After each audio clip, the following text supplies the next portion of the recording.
ತಾಳಿ ಅನ್ನೋ 2 ಪದ, ಹೆಂಡತಿ ಅನ್ನೋ 2 ಪದ, ಇವತ್ತು ನೀನು ಈ ಪರಿಸ್ಥಿತಿಗೆ ಬರೋ ಹಾಗೆ ಮಾಡ್ತು.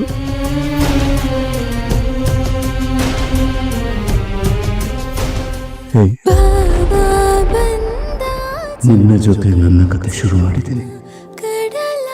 ನಮ್ಮಿಬ್ರ ಕತೆ ಇರುವವರೆಗೂ ನಿರಂತರವಾಗಿ ಸಾಗಬೇಕು. ಅಲ್ಲಿವರೆಗೂ ನಾನು ನಿನ್ನ ಜೊತೆ ಇರಬೇಕು ಅಂತ ಆಸೆ.